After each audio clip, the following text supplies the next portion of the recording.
Assalamualaikum warahmatullahi wabarakatuh. Alhamdulillahi ala ihsanih wa syukru lahu ala taufiqihi wa amtinanih. Wa ashhadu an la ilaha illallah wahdahu la syarika la ta'ziman li sya'nih. Wa ashhadu anna Muhammadan abduhu wa rasuluhu da'i ila ridwanih. Allahumma salli wa sallim wa barik alaihi wa ala alihi wa ashabihi wa ikhwanih. Para akhwat dan ummahat yang semoga senantiasa dirahmati Allah Azza wa Jalla. Alhamdulillah kita bersyukur kepada Allah Ta'ala atas limpahan nikmat sehingga pada sore hari ini kita masih bisa melangkahkan kaki menuju masjid ini, Masjid Al-Ikhlas. Mudah-mudahan diniati dengan ikhlas lillahi ta'ala, agar senantiasa apa yang kita usahakan mendapatkan pahala yang besar di sisi Allah Azza wa Jalla. InsyaAllah kita melanjutkan kembali pembacaan terhadap tarjamah dari Syarah Al-Adab Al-Mufrad, ya, karya Syekh Dr. Muhammad Luqman As-Salafi hafizahullah atas kitab dari Al-Imam Al-Bukhari rahimahullahu ta'ala. Kita sekarang masuki hadis nomor 549 ya. 549. Beliau Al-Imam Al-Bukhari rahimahullahu ta'ala mengatakan, Musaddad mengabarkan kepada kami, ia berkata, Yunus bin Al-Qasim Abu Umar Al-Yamami mengabarkan kepada kami, ia berkata, Haddatsana Ikrimah Ibnu Khalidin qala, Ikrimah bin Khalid mengabarkan kepada kami, ia berkata, Sami'tu Ibnu Umar, aku mendengar Ibnu Umar, anin Nabi sallallahu alaihi wasallam yaqul, dari Nabi sallallahu alaihi wasallam beliau bersabda, man ta'azzama fi nafsihi, barang siapa yang merasa besar pada dirinya, waqtala awikhtala fi mishyatihi, awikhtala fi mishyatihi, atau congkak di dalam jalannya, laqiyallahu azza wa jalla wa huwa alaihi ghadban, maka ia akan bertemu dengan Allah dalam kondisi Allah marah kepadanya. Ya. Hadis ini sahih diriwayatkan oleh Imam Ahmad dan Al-Hakim. Tayyib. Ta'azzama fi nafsihi, yaitu menganggap bahwa dirinya besar, hebat. Ya. Ini perasaan yang tidak boleh terdapat pada diri seorang muslim. Ya. Ketika seorang menganggap bahwa dirinya besar atau hebat, ya, maka ini bagian daripada hal yang terlarang, dan bahkan di sini ada ancaman yang sangat berat. Ya. Ikhtala fi misyatihi, bersikap sombong, ya, dalam jalannya, congkak, ya. Dan ini diancam dengan apa? Ia akan menjumpai Allah dalam keadaan murka kepadanya. Ya. Tayyib. Maka kandungan hadis ini yang pertama, ujub adalah sikap yang membinasakan. Ya. Jadi walaupun ini sebetulnya sebuah perasaan, ya, sebuah perasaan yang mungkin orang lain belum tentu mengerti atas orang yang melaksanakan sikap ujub ini. Padahal ini adalah sikap yang membinasakan. Jadi masalah hati ini hendaknya berhati-hati, jangan sampai seorang muslim, ya, binasa karena kurang hati-hati di dalam memelihara hati. Baik. Orang yang memiliki sifat ini akan mendapat akibat yang buruk di dunia dan akhirat. Ya. Yang kedua, orang yang sombong tidak ridho dalam beribadah kepada Allah. Oleh karena itu dia akan mendapat kemurkaan dan amarahnya. Ya. Dan seorang muslim, ya, tidak patut dan tidak layak untuk menyematkan pada dirinya sikap sombong. Di sini ada ancaman, ya, yang ini menunjukkan bahwa keduanya adalah merupakan hal yang sangat berbahaya. Ya, biasanya ketika ada ancaman yang berat dalam sebuah dosa, ini menunjukkan bahwa dosa ini dosa besar. Ya. Kemudian hadis berikutnya nomor 550, Abdul Aziz bin Abdullah mengabarkan kepada kami dari Abdul Aziz bin Muhammad, dari Muhammad bin Amr, dari Abu Salamah, an Abi Hurairah, dari Abu Hurairah, qala, ia berkata, qala Rasulullah sallallahu alaihi wasallam, Rasulullah sallallahu alaihi wasallam bersabda, mastakbara man akala ma'ahu khadimuhu. Tidaklah sombong orang yang makan bersama pelayannya. Waraqibal himara bil aswaq. Menunggangi keledai di pasar-pasar. Wa'taqala syata fahalabaha. Dan memegang pengikat kambing lalu memerah susunya.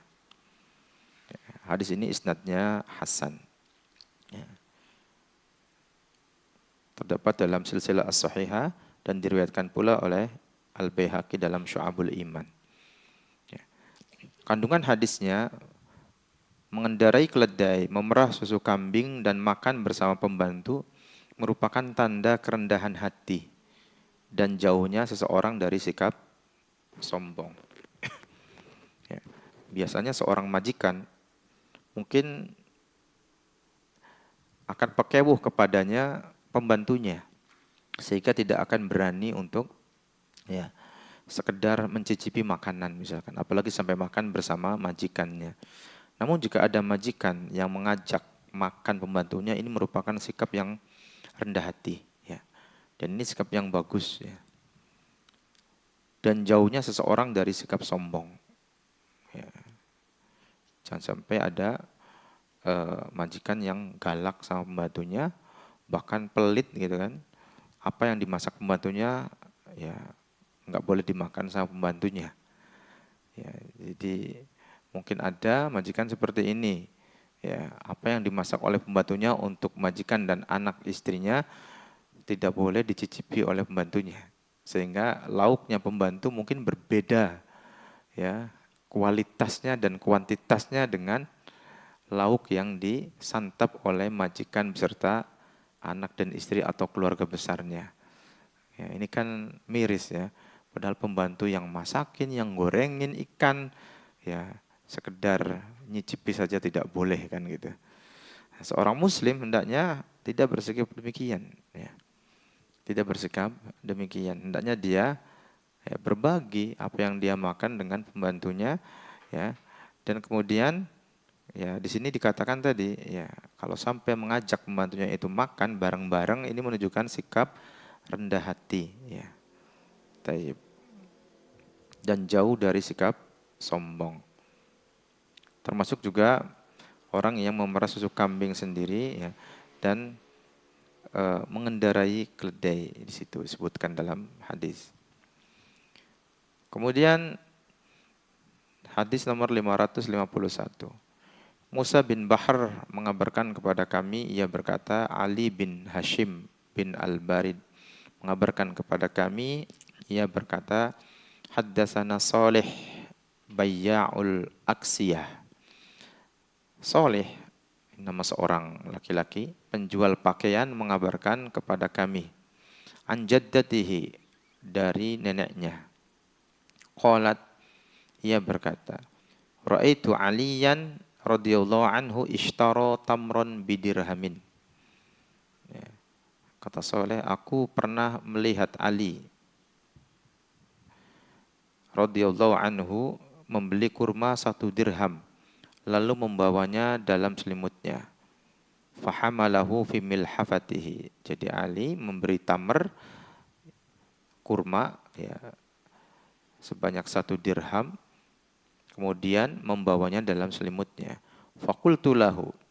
Lalu aku berkata kepadanya, au qala lahu rajul, atau seseorang ada yang berkata kepadanya, ahmilu anka ya amirul mu'minin. Ya. Aku bawakan wahai amirul mu'minin. Ya. Karena Ali di situ adalah, ya, khalifah, sehingga hal yang mungkin sehal yang biasa ketika ada sahabat yang lainnya ataupun ada orang yang ingin membantu membawakan barangnya khalifah Ali. Qala Ali berkata, la, ya, jangan. Abul iyal ahaqqu an yahmil. Kata Ali, kepala rumah tangga lebih berhak membawa. Ya. Taib. Hadis ini dikatakan isnadnya dhaif. Ya.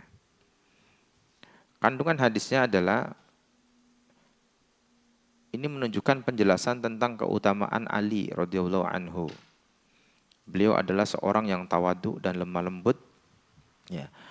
Dan beliau tidak ingin dibawakan, ya, apa yang dia beli tadi dari kurma, ya, tidak ingin dibawakan oleh orang lain, ya.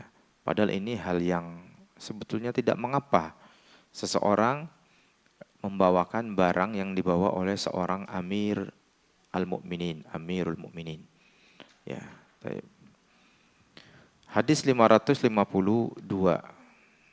Umar mengabarkan kepada kami, ia berkata, ayahku mengabarkan kepada kami, ia berkata, Al-A'mash mengabarkan kepada kami, ia berkata, Abu Ishaq mengabarkan kepada kami dari Abu Muslim Al-Aghar. Ia menceritakan kepadanya, An Abi Sa'idin Al-Khudri wa Abi Hurairah. Dari Abu Sa'id Al-Khudri dan Abu Hurairah. Anin Nabiyyi sallallahu alaihi wasallam. Dari Nabi sallallahu alaihi wasallam, anillahi azza wa jalla, dari Allah azza wa jalla. Ini berarti hadis qudsi. Qala, Allah taala berfirman, al-izzu izari, kemuliaan itu adalah pakaianku. Wal kibriya'u ridai, dan kesombongan itu adalah jubahku. Faman naza'ani bi syai'in minhuma adzabtuhu. Barang siapa yang menentangku dengan sesuatu dari keduanya, niscaya aku akan mengadabnya. Niscaya aku akan mengadabnya. Hadis riwayat Muslim. Ya. Taib. Di dalam hadis ini terdapat beberapa hal. Yang pertama, kesombongan dan keagungan adalah dua sifat khusus, ya, bagi Allah yang tidak boleh dimiliki oleh siapapun selain Allah. Ya. Oleh karena itu makhluk tidak sepantasnya menggunakan salah satu dari dua sifat tersebut, yaitu sifat kesombongan dan keagungan. Ya, tidak boleh makhluk yang kemudian dia berlaku atau bersifat sombong. Ya.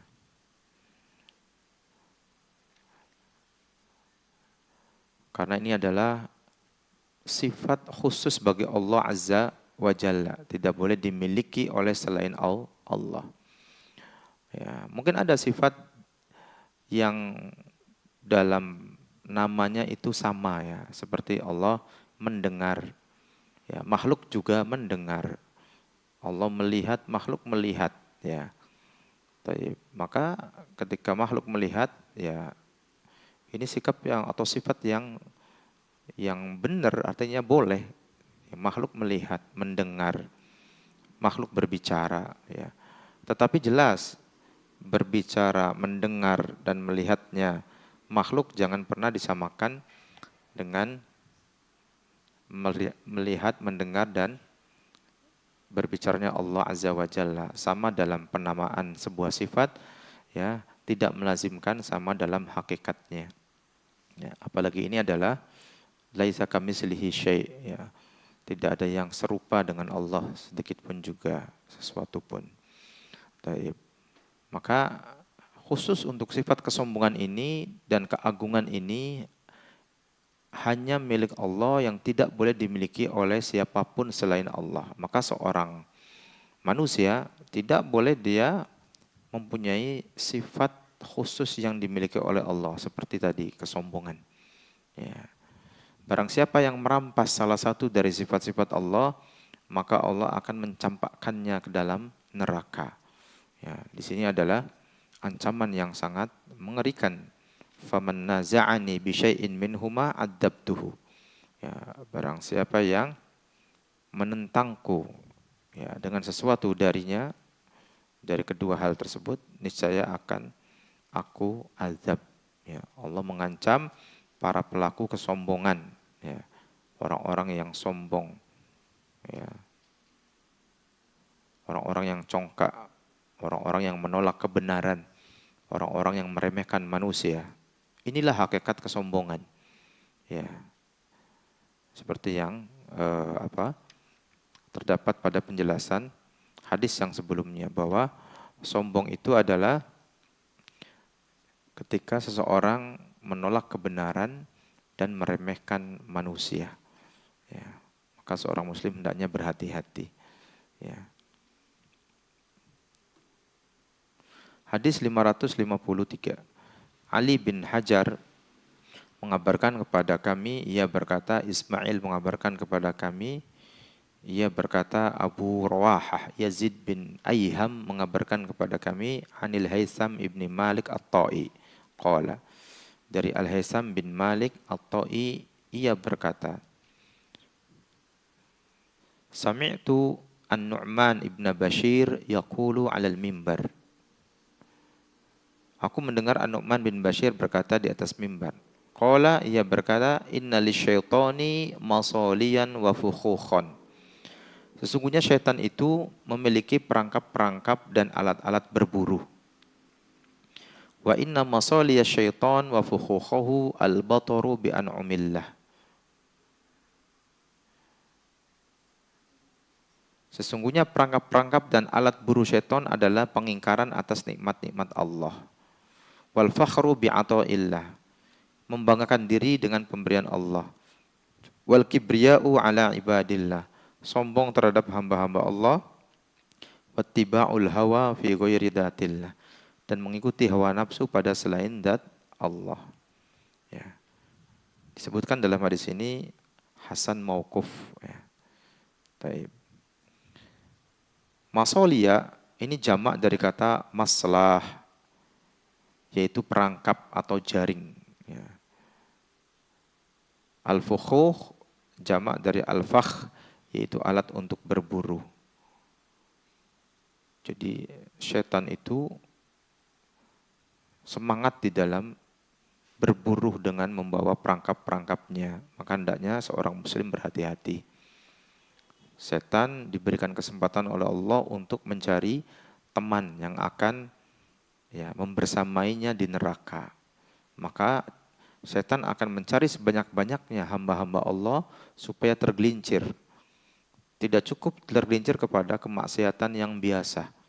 Setan menginginkan agar hamba Allah tergelincir kepada kekufuran, kepada kesyirikan. Dengan begitu setan akan senang. Kenapa? Karena akan bersama orang tersebut di neraka jahanam selama-lamanya. Ya. Maka kaum muslimin dan muslimat hendaknya berhati-hati dari perangkap setan, dari alat berburu setan. Ya. Jadi setan punya perangkap, punya alat berburu. Al-bataru bi an'umillah maknanya bersikap sewenang-wenang ketika mendapat kenikmatan dari Allah. Ya. Mungkin bisa jadi ada seorang hamba ketika diberikan nikmat sedikit lebih banyak daripada yang lain, dia kemudian lupa, ya. Kemudian bersikap sewenang-wenang. Ya. Ini berarti hamba ini belum siap mendapatkan nikmat yang lebih lagi. Karena dikasihkan nikmat yang lebih dari biasanya saja, sudah lupa, sudah bersikap sewenang-wenang. Ya. Taib. Maka ketika kita misalkan merasa bahwa rezeki kita ini begini-begini saja, bisa jadi ini adalah bentuk kasih sayang Allah kepada kita. Kenapa? Karena kita tidak tahu. Bisa saja kita ketika diberi lebih banyak daripada yang biasanya, kita malah berbuat sewenang-wenang. Bukannya pandai bersyukur, malah mungkin kelalaian-kelalaian yang akan terjadi dengan kelebihan rezeki yang Allah berikan kepada kita. Maka berhusnudzon kepada Allah ketika kita merasa bahwa mungkin rezeki kita begini-begini saja, bisa jadi ini adalah bentuk kasih sayang Allah kepada kita. Ya.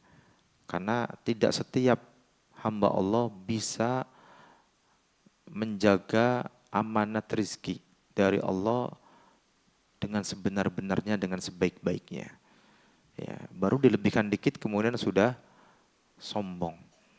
ya, sholatnya sudah lupa atau telat sering dan yang lain sebagainya. Maka berhusnudzon kepada Allah agar diberikan rezeki yang berkah dan istiqomah di dalam ketaatan kepada Allah dan menjauhi larangan Allah. Al-fakhru bi'ata'illah, menganggap dirinya besar dan mulia. Ya, ini perasaan-perasaan yang hendaknya kita singkirkan dari hati. Ya. Al-kibriya ala ibadillah, merasa lebih tinggi dan lebih besar dari mereka. Ya, kalau ada perasaan-perasaan yang menjangkiti hati kita, ada perasaan ingin dipuji, ada perasaan kesombongan karena ada kelebihan yang kita miliki daripada orang lain. Kita bangga dengan apa yang menganggap diri kita lebih besar dan mulia dari orang lain. Ini segera disingkirkan. Jangan biarkan perasaan itu bercokol dalam hati kita, apalagi sampai kita merasa nyaman dengan perasaan itu. Ya, segala berlindung kepada Allah, minta perlindungan kepada Allah agar dijauhkan dari perasaan-perasaan seperti itu. Ya. Dan ini adalah tempatnya di hati, sehingga orang lain mungkin tidak bisa mendeteksi dengan cepat. Ya. Karena ketika kita nampak kekurangan kita atau kesalahan kita oleh orang lain, ini lebih mending. Orang lain bisa segera, mungkin ada yang memberikan nasihat, masukan. Tapi ketika ini di dalam hati, ya ada seseorang merasa dirinya besar, lebih mulia daripada yang lainnya. Ada perasaan lebih soleh daripada orang lain. Ya, ada sombong dan seterusnya. Ya, ingin dipuji dengan amal-amal solehnya. Ini kan yang pertama kali mengetahui otomatis si pemilik hati tersebut. Ya, sehingga orang lain mungkin belum bisa memberikan masukan. Ya, bahkan mungkin tidak bisa karena ini sifatnya di dalam hati. Ya. Sehingga yang terbaik adalah ketika ada muncul perasaan-perasaan seperti itu, entah kesombongan, entah menganggap diri lebih besar dan mulia, ya, entah menganggap diri lebih soleh, ya, atau ketika beramal ingin dipuji, segera disingkirkan. Tepis perasaan itu sekuat-kuatnya, terus berdoa kepada Allah, berlindung dari perasaan-perasaan seperti itu. Jangan merasa nyaman dengan perasaan-perasaan seperti itu, karena ini berbahaya. Maka di sini ada peringatan agar tidak merasa hebat, tidak merasa mulia, serta tidak menganggap dirinya lebih tinggi dan lebih besar daripada orang lain. Bahkan ketika kita berjumpa dengan seorang yang mungkin secara dohir dia, secara lahiriah mungkin orang menjulukinya misalkan maaf-maaf preman. Ya, tidak perlulah kita kemudian merasa lebih hebat, lebih canggih, lebih soleh dari si preman ini. Karena nggak tahu akhir hayat kita ini seperti apa dan akhir hayat dia seperti apa. Bisa jadi Allah balikkan yang tadinya dia mungkin preman, kemudian Allah kasih hidayah, kemudian di akhir hayatnya dia malah husnul khotimah. Sebaliknya, orang yang mungkin selama ini istiqomah, selama ini aktif di kajian, ya, kemudian tidak pandai menjaga dirinya, ya, Allah balikkan dia, kemudian naudzubillah berbalik 180 derajat, dan ini bisa saja terjadi. Ya, maka hendaknya kita jangan merasa aman dengan apa yang telah kita miliki dari nikmat-nikmat Allah berupa nikmat Islam, nikmat sunnah, ya, nikmat tauhid. Kita mengerti tauhid ini sangat penting. Syirik ini begitu berbahaya sehingga kita waspada. Ya. Oh, sunnah itu luar biasa, nikmat sekali dalam beragama mengamalkan sunnah. Agama terasa lebih ringan. Ya.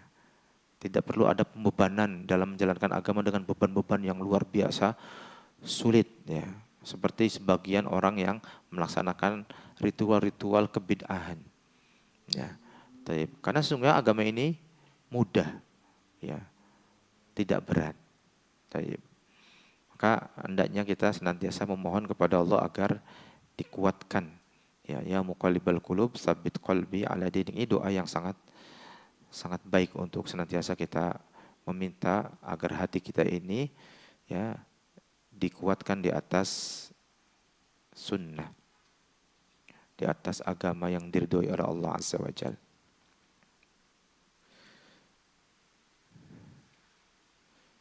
Kemudian Hadis berikutnya 554.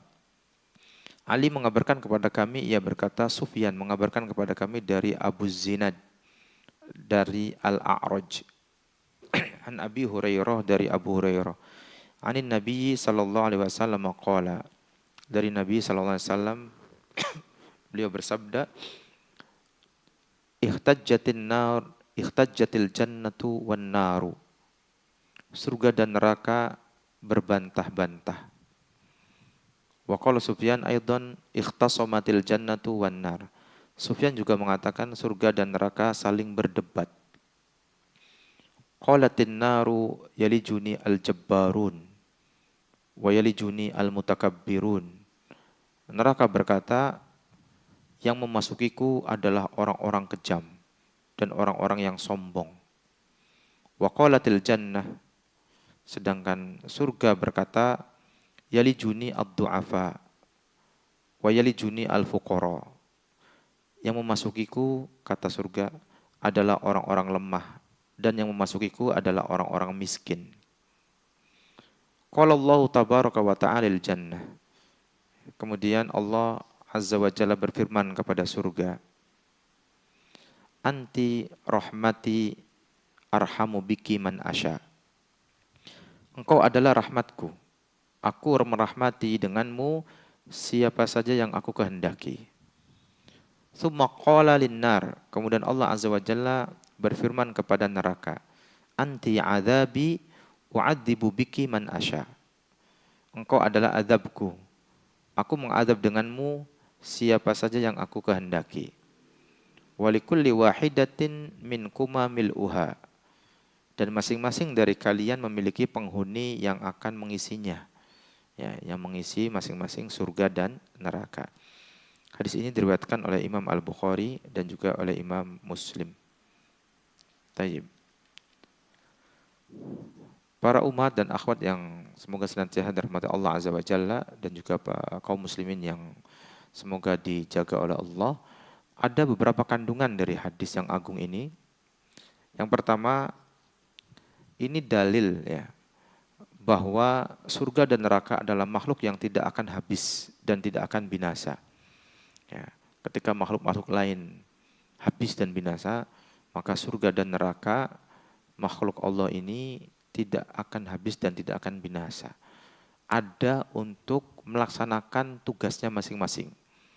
Ya, surga dimasuki oleh orang-orang soleh, ya, oleh orang-orang fakir miskin, ya, oleh orang-orang yang lemah, ya.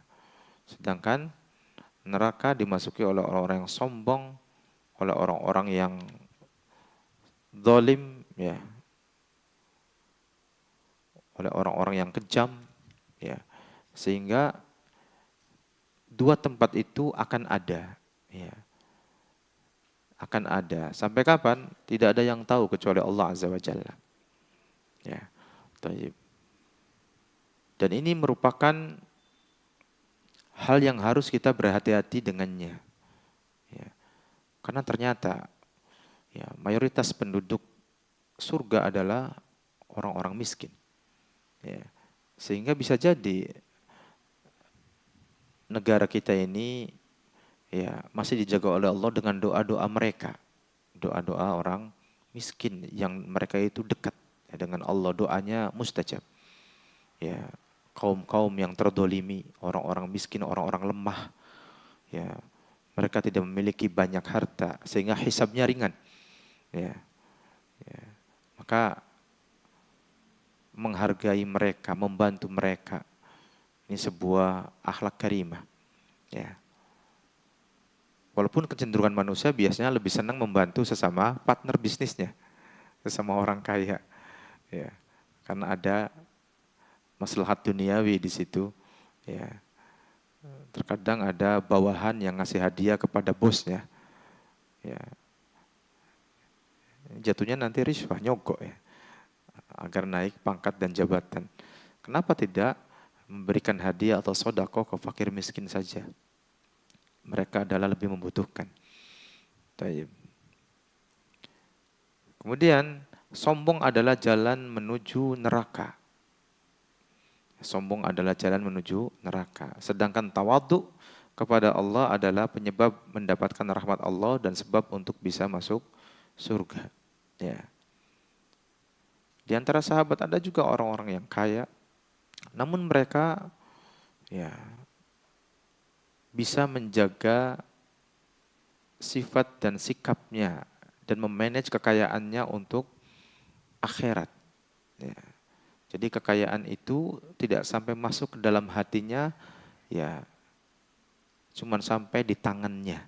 Kemudian memanage kekayaan itu untuk kemaslahatan kaum muslimin, ya sehingga tidak sampai menguasai hati orang yang memilikinya.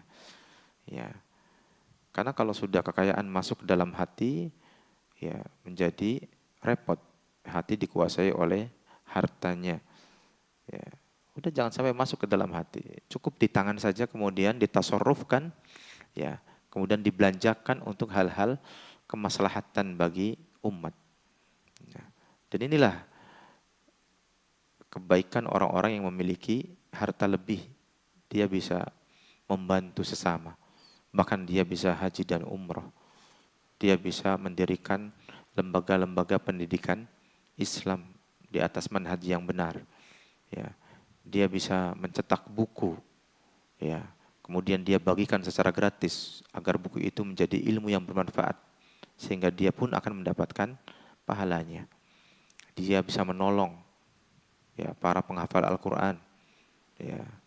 Dan masih banyak lagi kelebihan orang-orang yang memiliki harta lebih jika itu dia bisa mentasarrufkan, membelanjakan hartanya untuk kepentingan umat. Dan pada hakikatnya kebaikan pertama itu untuk dirinya. Ketika orang sedekah, maka kebaikan pertama itu untuk dirinya, habis itu baru untuk orang lain. Yang ketiga, Allah Ta'ala menciptakan penghuni untuk surga dan penghuni untuk neraka, dan keduanya akan dipenuhi oleh Allah Azza wa Jalla. Ya, jadi Allah akan menentukan siapa-siapa yang masuk surga dan siapa-siapa yang masuk neraka. Allah akan merahmati hambanya yang dia kehendaki dan Allah akan mengadab hambanya yang dia kehendaki.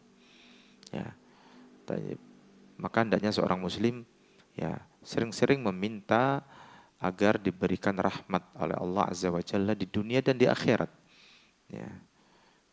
Dan agar Allah menjauhkan dan melindungi dirinya dari siksa neraka. Kemudian hadis berikutnya 555, Ishaq mengabarkan kepada kami, ia berkata, Muhammad bin Al-Fadl mengabarkan kepada kami, ia berkata, Al-Walid bin Jumai mengabarkan kepada kami, An Abi Salamah bin Abdurrahman qala.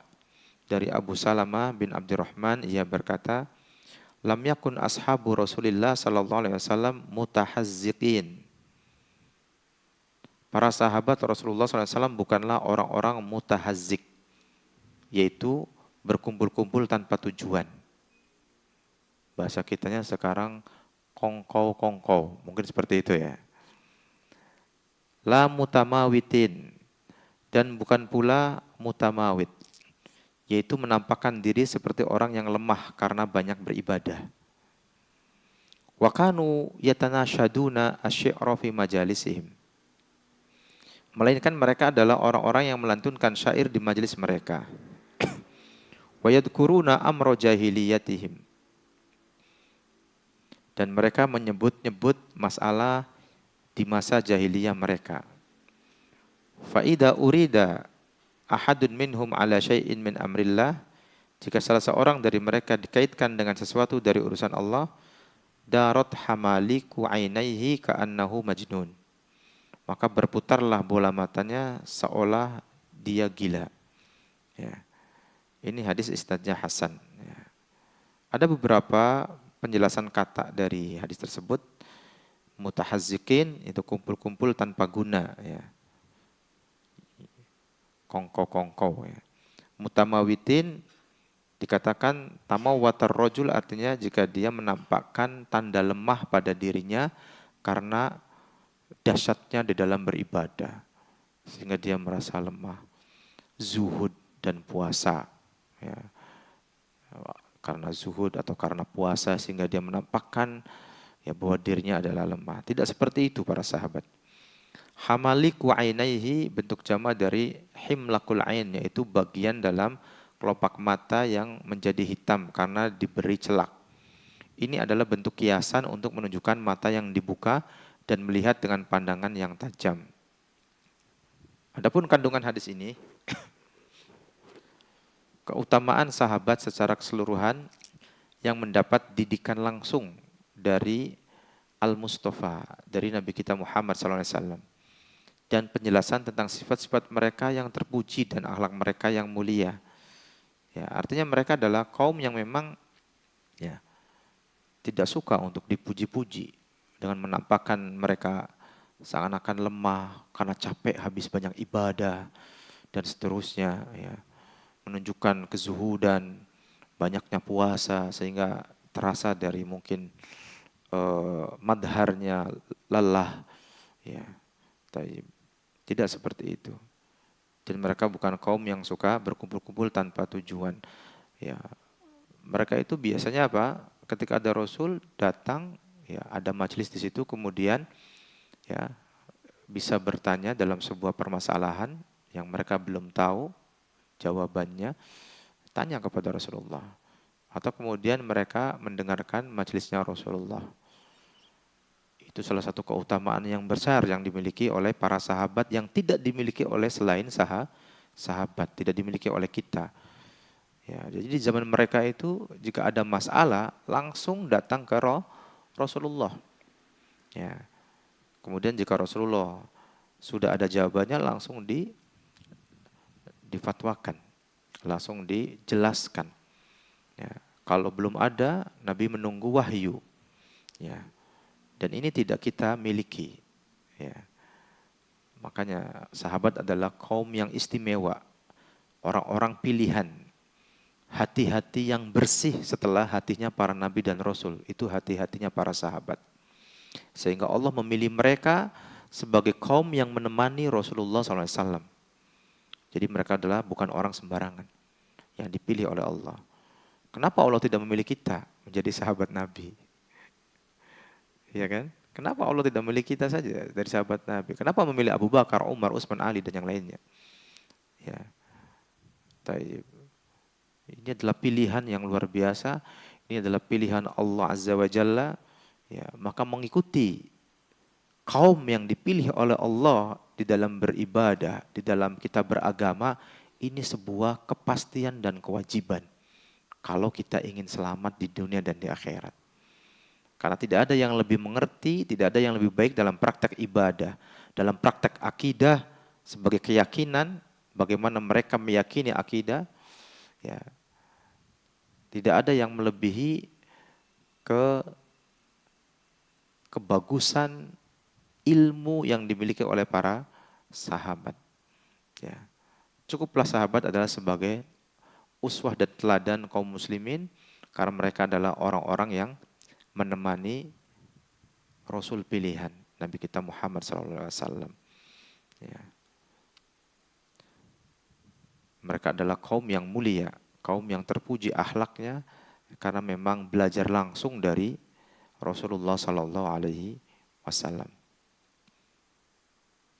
Kemudian hadis berikutnya 556, Muhammad bin Al-Musanna mengabarkan kepada kami, ia berkata, Abdul Wahab mengabarkan kepada kami, ia berkata, Hisham mengabarkan kepada kami dari Muhammad.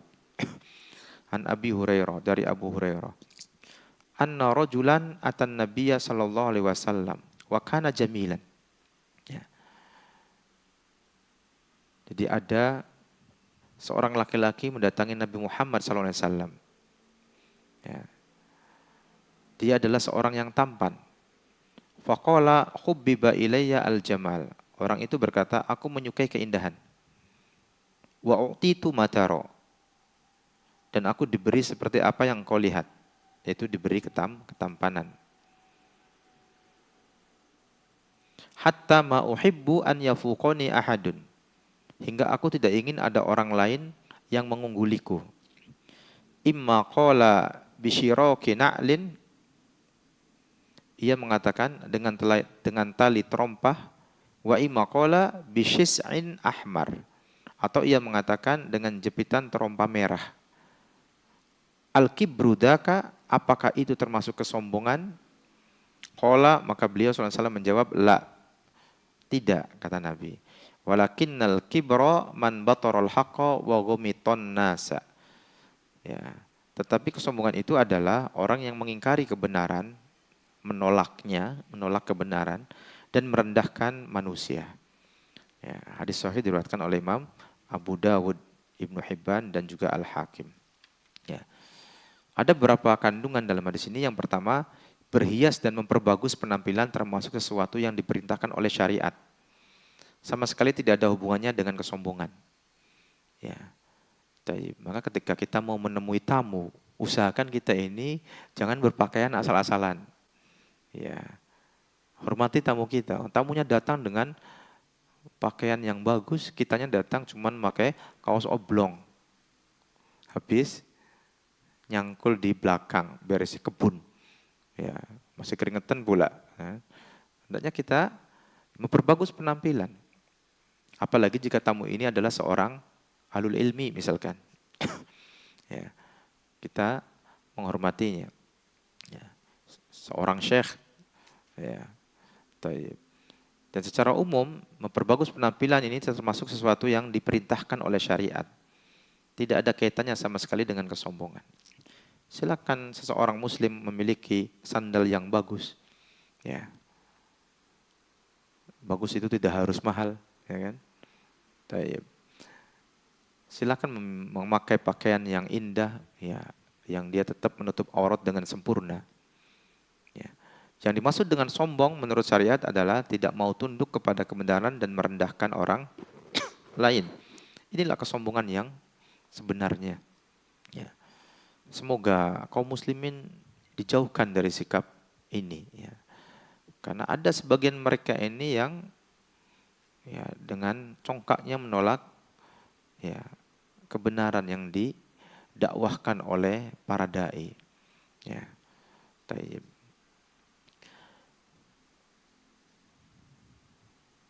Kemudian insya Allah ini adalah hadis yang terakhir pada kesempatan sore ini, 557. Muhammad bin Salam mengabarkan kepada kami, ia berkata, Abdullah bin Al-Mubarak mengabarkan kepada kami dari Muhammad bin Ajlan. An Amr ibn Shu'aib, dari Amr bin Shu'aib. An abihi, dari ayahnya. An jaddihi, dari kakeknya. Anin Nabi SAW qala, dari Nabi SAW beliau bersabda, yuhsyaru al-mutakabbiruna yawmal qiyamah amsalad darri fi suratir rijar. Orang-orang sombong dikumpulkan pada hari kiamat seperti semut merah dalam bentuk orang. Yaghsyahumud dhullu min kulli makan. Mereka dikelilingi kehinaan dari segala arah. Yusakuna ila sijnin min jahannam yusamma bulas. Mereka digiring ke penjara di neraka yang dinamakan bulas. Ya, jadi di jahanam itu ada penjara. Ya, untuk tempat orang-orang yang akan digiring ke sana. Dinamakan penjara ini dengan bulas. Ta'luhum narul anyar. Api menaungi mereka. Wa yusqawna min usarati ahlin nar. Dan mereka diberi minum dari darah dan nanah. Dari darah dan nanah penghuni neraka. Tinatal khobal, yang bernama Tinatul Khobal. Ya. Hadis ini hasan, diriwayatkan oleh Imam Ahmad dan At-Tirmidzi.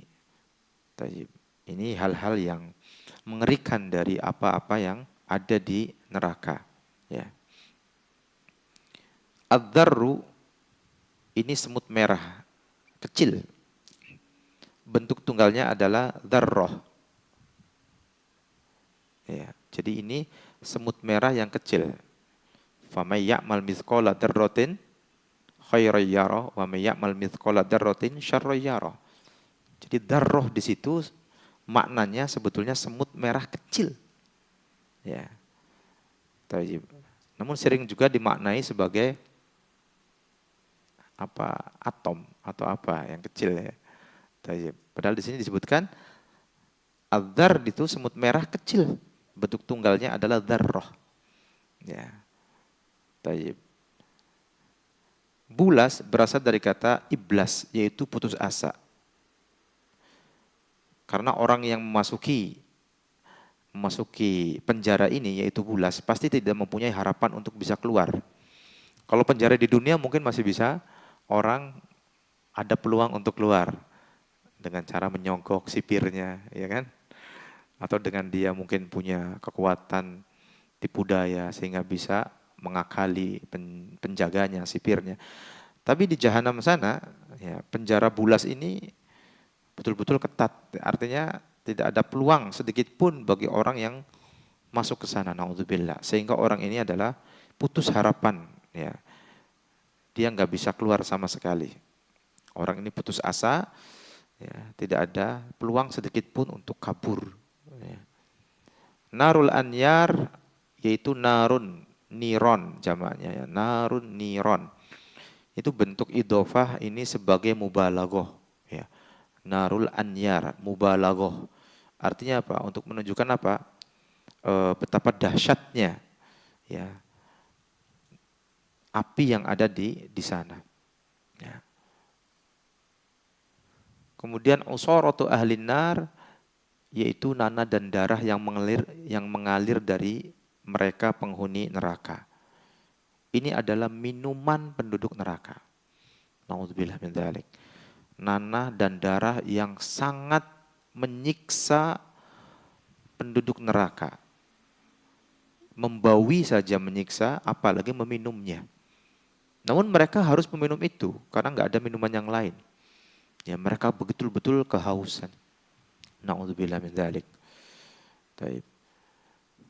Tinatul khobal, yaitu kerusakan yang menimpa hewan yang menyebabkan kegoncangan pada akal dan pikiran.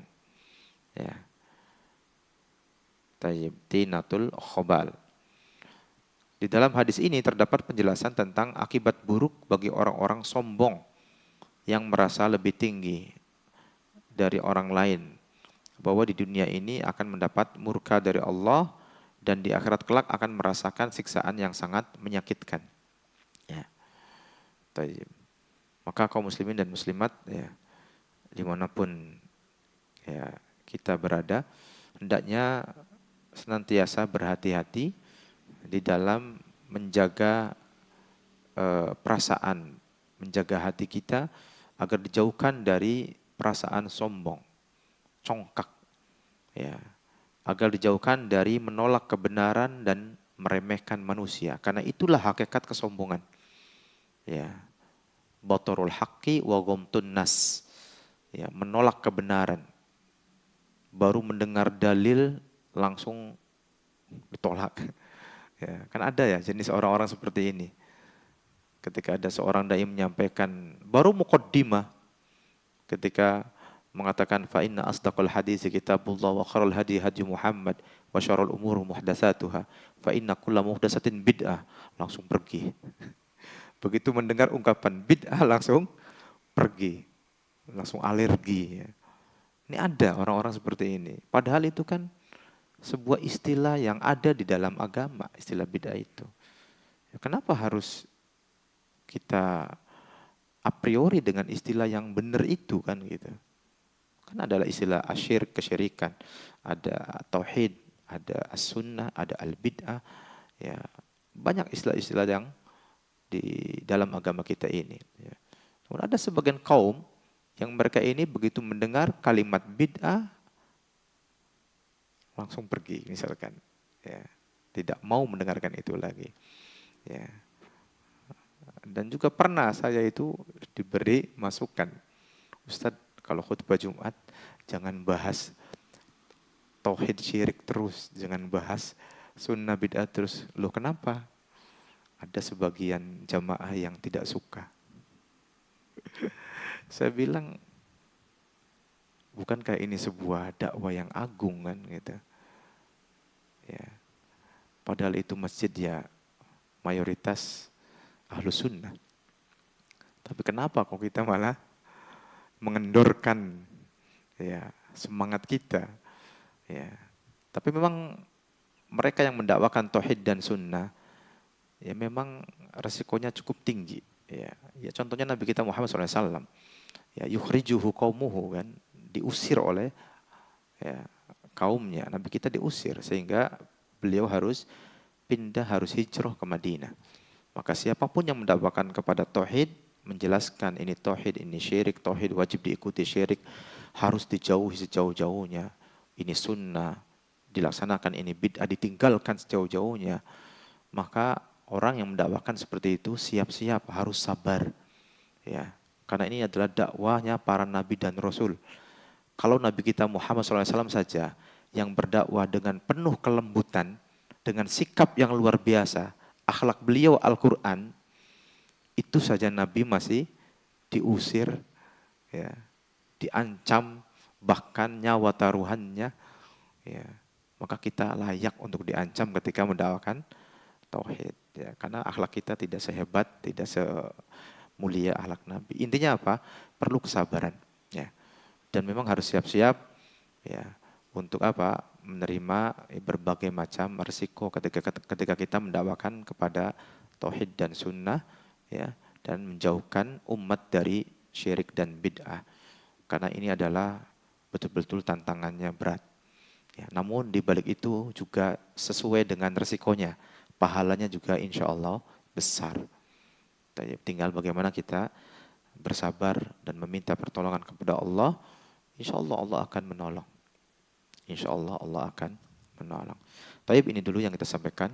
Ya, kurang lebihnya mohon maaf, dan mari kita sama-sama untuk ya menjaga hati ya dari kesombongan, kecongkakan, dan kaum muslimin dimanapun berada hendaknya ya melihat lagi apakah keyakinan selama ini, akidah-akidah selama ini, apakah praktek ibadah selama ini sudah sesuai dengan apa yang dimaui oleh Allah dan Rasulnya. Ya, jadi seorang Muslim tidak merasa puas, merasa cukup dengan apa yang sudah ada, bahkan terus belajar. Dan tidak perlu takut untuk merubah sebuah keyakinan yang dulu mungkin ya tidak tepat, tidak benar. Ya, masalah akidah. Ya. Dan tidak perlu merasa canggung untuk merubah praktek ibadah yang mungkin dulu ada tercampur dengan bid'ah-bid'ah. Justru ini adalah sebuah kebaikan ketika seorang muslim menyadarinya. Ya, ada hidayah dari Allah Ta'ala, dan banyak-banyak berdoa agar Allah memberikan hidayah ya kepada kita semuanya. Taib, ini dulu. Wassallallahu ala nabiyyina Muhammadin wa ala alihi wa sahbihi ajma'in. Subhanakallahumma bihamdika asyhadu an la ilaha illa anta astaghfiruka wa atubu ilaik. Assalamualaikum warahmatullahi wabarakatuh.